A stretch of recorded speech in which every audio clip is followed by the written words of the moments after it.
ছেলে আমার মস্ত মানুষ, মস্ত অফিসার, মস্ত ফ্ল্যাটে যায় না দেখা এপারে ওপার। নানান রকম জিনিস আর আসবাব দামি দামি, সবচেয়ে কম দামি ছিলাম একে মাত্র আমি। ছেলের আবার আমার প্রতি অগাধ সম্ভ্রম, আমার ঠিকানা তাই বৃদ্ধাশ্রম। ঠিক কি না? এজন্য আল্লাহ ডেকে বললেন, খবরদার, বাবা মারে বৃদ্ধাশ্রমে রেখে এসো না। তোমাদের জ্বালা যন্ত্রণা বাবা মা সহ্য করেছে, তোমারে ঘর থেকে বের করে দেয় না, এতিমখানায় রেখে আসে নাই। এজন্য বাবা মা যদি ঘরের মধ্যে পেশাব করে, পায়খানা করে পরিষ্কার করবা, তাহলে তোমার জীবনটারে উজালা করে দিবে কে? আল্লাহ। বৃদ্ধাশ্রমে রেখে আসা যাবে? বাবা মারে যদি বৃদ্ধাশ্রমে রেখে আসো, মনে রাখবা তোর কপালে বৃদ্ধাশ্রমে জুটবে না। তুমি যদি বাবা মারে বৃদ্ধাশ্রমে রেখে আসো, তুমি বয়স্ক হলে তোমার কপালে বৃদ্ধাশ্রম নাই। ঠিক কি না? ভাঙ্গা থালা হাতে নিয়ে তুমি রাস্তায় ভিক্ষা করে খাবা। এজন্য আল্লাহ বললেন, ইহসানের প্রথম ব্যাখ্যা, ইম্মা ইয়াবলুগান্না ইনদাকাল কিবারা আহাদুহুমা আও কিলাহুমা ফালা তাকুল লাহুমা উফ। বাবা মা যখন বার্ধক্যে উপনীত হয়, তাদের কোনো কাজে নাক ছিটকাবা না, উফ শব্দটাও করবা না, উহ আহ এটাও বলা যাবে না। কথাটা কার? আল্লাহ। ইহসানের 2 নাম্বার ব্যাখ্যা, ওয়ালা তানহারহুমা, আব্বা আম্মারে ধমক দিও না। কিছু ডাকা আইতাছে, মায়েরে ধমক দেয়, মায়েরে ডাকে বুড়া, বাবারে ডাকে বুড়া, মায়েরে ডাকে বুড়ি, আছে না নাই? কেমন করে মা বাবারে তুমি বুড়া বুড়ি ডাকো? তারা তো বুড়া বুড়ি হয়েছে তোমার কারণে। তোমারে মানুষ করতে যে তারা তাদের জীবন যৌবন সব হারিয়েছে, তোমার লেখাপড়া করাতে যে তারা তাদের জমিন হারিয়েছে, তোমাকে বিদেশ পাঠাতে যে তারা তাদের ভিটে মাটি হারা হয়েছে। কিছু লোক আছে এলাকার সবার সাথে খুব মিষ্টি আলাপ, বন্ধু বান্ধবের সাথে খুবই ভদ্রতা, কিন্তু ঘরে ঢুকলেই মায়ের সাথে ঝিড়কি দিয়ে কথা বলে, ধমক দিয়ে কথা বলে, এরকম বেয়াদব আছে না নাই? আল্লাহ বললেন, ওয়ালা তানহারহুমা, ধমক দিও না, তোমার সব আমলগুলো বাতিল করে দিবে কে? ওয়ালা তানহারহুমা ওয়া কুল লাহুমা কওলান কারীমা, বরং বাবা মার সাথে কোমল আচরণ করো। যত ভদ্রতা তুমি জানো, যত নম্রতা তুমি শিখেছো, যত কার্টিসি তুমি জানো, সব কার্টিসি বাবা মার সাথে মেনটেন করবা। যত সফটলি কথা বলা যায়, যত কোমল ভাবে কথা বলা যায়, যত মোলায়েম ভাষায় কথা বলা যায়, বলতে হবে কার সাথে? জোরে বলেন, রাজি আছেন তো? রাজি আছেন? এরপর আল্লাহ বললেন, ওয়াখফিদ লাহুমা জানাহায যুল্লি মিনার রাহমাতি ওয়া কুর রাব্বিরহামহুমা কামা রাব্বায়ানি সাগীরা। ওয়াখফিদ লাহুমা জানাহায যুল্লি মিনার রাহমা, বাবা মার জন্য রহমতের চাদর বিছিয়ে দাও। তোমার যত সম্পদ আছে মা বাবার পায়ের সামনে বিলিয়ে দাও, তোমার জীবনে বরকত দিবে কে? আল্লাহ। এজন্য প্রথম বেতন পেলে টাকাটা দিবেন মায়ের হাতে, গিফট কিনলে আগে দিবেন মাকে। বউরে দিবেন না ওটা বলতেছে না, বউরে তো দিবেনই, কিন্তু আগে মায়ের হাতে কিছু দিবেন, তাহলে আপনার ইনকামে বরকত দিবে কে? আল্লাহ। আর বাবা মা একজন কিংবা 2 জন যদি দুনিয়া থেকে বিদায় নেয়, বাবা মার কবরের সামনে দাঁড়িয়ে চোখের পানি ছেড়ে তোমরা পড়ো, রব্বিরহামহুমা কামা রাব্বায়ানি সাগীরা ওয়া কুর রাব্বিরহামহুমা কামা রাব্বায়ানি সাগীরা। কবরের সামনে দাঁড়িয়ে আল্লাহরে বলেন, আল্লাহ, বাবা মা ছোটবেলা যেমনি আমাদেরকে আদর দিয়ে, সোহাগ দিয়ে, ভালোবাসা দিয়ে আগলে নিয়েছে, আমার বাবা মা ইন্তেকাল করার কারণে তোমার কাছে যাওয়ার পরে তুমিও আদর আর ভালোবাসা দিয়ে আমার বাবা মাকে কাছে টেনে নিও। পড়ে না আমিন?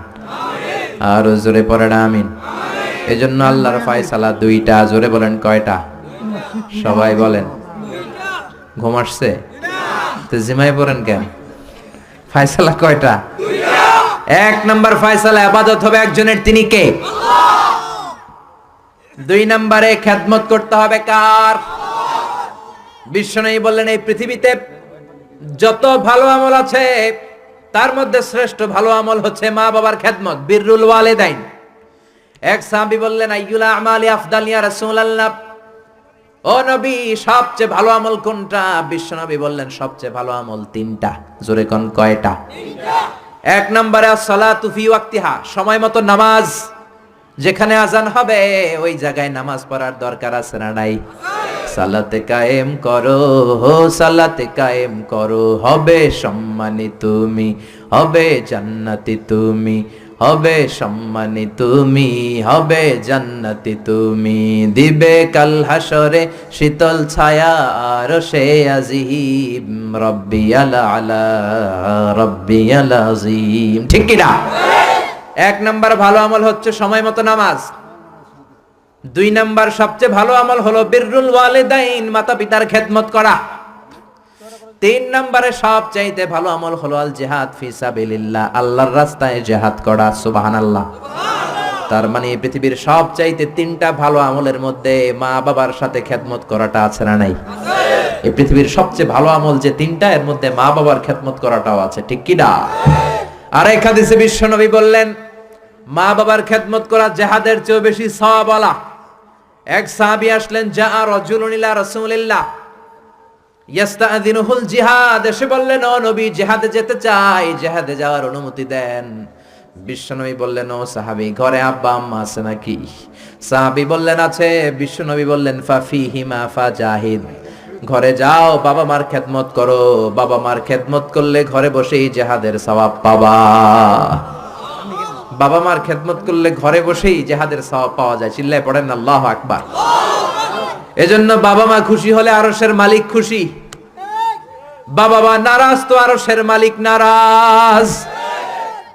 এজন্য বিশ্বনবী বলতেন, রেদার রাব্বি ফি রেদাল ওয়ালিদ, বাবা মা যদি খুশি হয় আল্লাহ খুশি হয়। ওয়া সাখাতুর রাব্বি ফি সাখাতিল ওয়ালিদ, বাবা মা যদি নাখোশ হয়ে যায় আরশের মালিক আল্লাহ নাখোশ হয়ে যায়। এজন্য বাবা মার কাছ থেকে দোয়া নেয়ার দরকার আছে না নাই?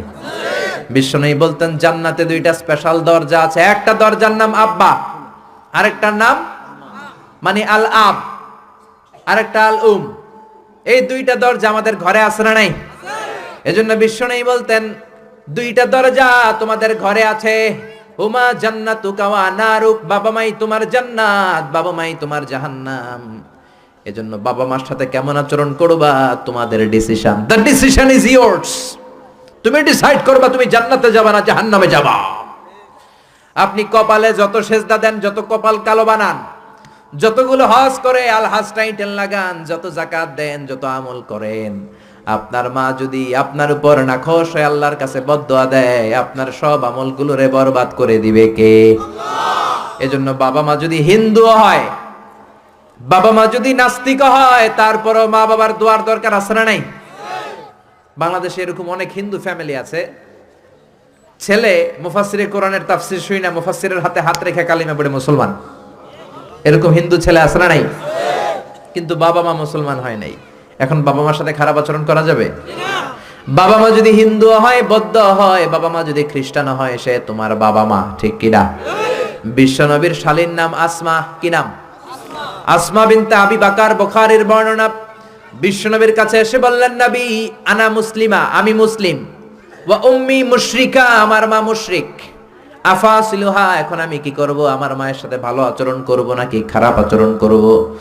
বিশ্বনবী বললেন, খবরদার সিলিহা, তোমার মায়ের সাথে তুমি ভালো আচরণ করবা। বাবা মা মুশরিক হোক, কাফের হোক, তাদের দোয়া, তাদের আশীর্বাদের দরকার আছে না নাই? সাইয়েদনা ইব্রাহিম জালিল কাদের পয়গাম্বর, ঠিক কি না? উলুল আজমি মিনার রুসুল, খলিলুল্লাহ, মুসলিম মিল্লাতের জাতির পিতা। চিল্লায় এখন ঠিক কি না? কিন্তু ওনার আব্বারে উনি কালেমার দাওয়াত দিতে পারে নাই, দেওয়ার পরেও মানে নাই বাবার নামাজ। তারপরে উনি বাবার সাথে খারাপ আচরণ করেছে নাকি? মোলায়েম ভাষায়, কোমল ভাষায়, আদবের সাথে বাবার ডেকে বলেছে, ইয়া আবাতি লিমা তা'বুদু মা লা ইয়াসমা'ু ওয়া লা ইউবসিরু ওয়া লা ইউগনি আনকা শাইআ। ও আমার সম্মানিত পিতা, কেন ওই মূর্তির ইবাদত করেন? 10টা হাত এরকম বের করে দিয়ে দাঁড়ায় থাকে, জিহ্বা বের করে, সামনে থাকে মিষ্টি, রসমালাই, দুধ, কিচ্ছু খেতে পারে না, মাছি বসলেও তাড়াতে পারে না। ঠিক কি না? কেন এই মূর্তির পূজা করেন? কেন এই পুতুলের ইবাদত করেন? যে এই পুতুল কানে শোনে না, চোখে দেখে না, নিজের গায়ের মাছিটা নিজে তাড়াতে পারে না। বাবারে আদর করে, যত্ন করে, সম্মান দিয়ে বুঝালেন, কিন্তু বাবার সাথে কি সাইয়েদনা